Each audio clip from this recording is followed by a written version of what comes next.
Wah, calon pemimpin kita sudah sibuk banget ya.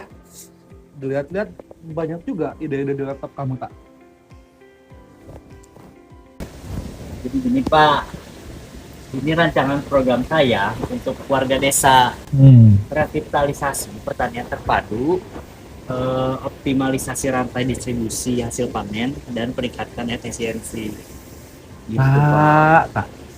Warga di sini kalau denger Pevita Pierce, hah? Apa sih itu? Revitalisasi. Ah iya, apalah itu. Bisa-bisa mereka kira itu penyakit baru. Maksud saya Pak, program yang komprehensif untuk meningkatkan gitu. Apa lagi itu komprehensif itu? Tak, coba kamu ingat. Di sini itu orang terbiasa dengan cerita, bukan dengan istilah-istilah seperti di seminar. Tapi saya ingin terlihat profesional Pak. Tak, profesional itu bukan tentang rumitnya kata. Profesional itu ketika orang mengerti niatmu tanpa harus mengerutkan kening. Jadi orang bisa langsung paham apa yang kamu maksud.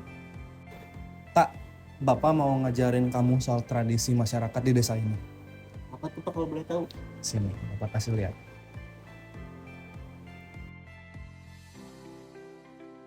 Ini kain tenun dari para ibu penenun di desa ini. Ada simbol padi, air, dan matahari.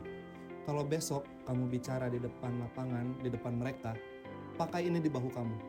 Ini tanda kamu menghargai adat yang ada di desa ini. Ini terlihat sangat indah Pak. Tapi apakah ini terlihat seperti cari simpati? Kalau kamu hanya pakai untuk foto, ya terlihat begitu. Tetapi kalau kamu pakai sambil menyebutkan siapa saja yang berjasa di balik tenunan itu tandanya, maknanya kamu sedang menghormati mereka.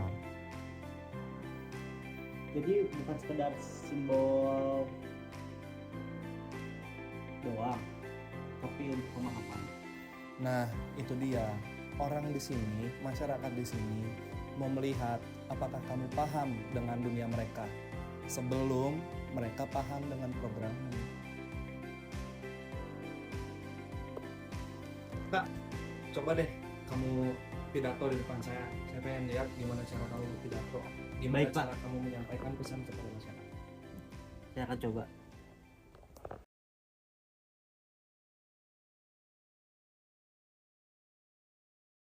Assalamualaikum warahmatullahi wabarakatuh, Bapak Ibu sekalian.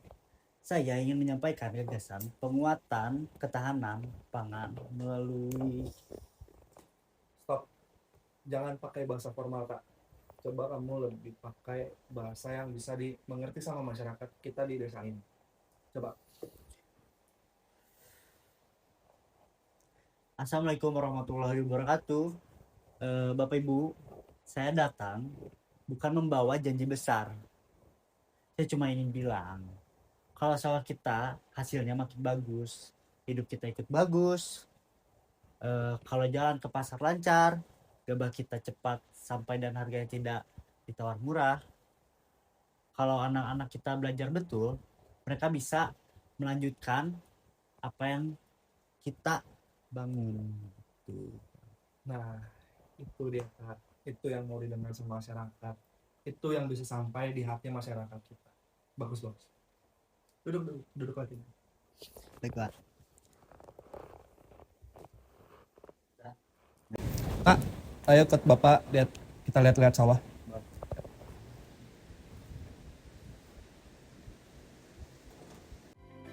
Kak, coba kamu lihat sawah itu. Petani di sini sudah puluhan tahun hidup di atas tanahnya. Dengan menginjaknya saja mereka sudah tahu jika kondisi tanahnya baik atau tidak. Jika kamu datang ke sini dengan iming-iming optimalisasi, mereka hanya bisa diam. Mereka akan menganggap kamu tidak nyambung mereka. Lalu saya harus bagaimana, Pak? Kamu harus menggunakan bahasa mereka. Kalau kamu ingin berbicara soal distribusi, kamu harus bilang supaya gabah kita tidak kalah harga di kota karena telah terjual. Kalau mau bicara soal revitalisasi, kita perbaiki cara tanam supaya menghasilkan hasil panen yang melimpah. Tapi saya takut dinilai tidak ilmiah, Pak. Di sini itu tidak memilih karena ilmiah atau tidak. Orang memilih karena merasa kamu itu satu dengan mereka.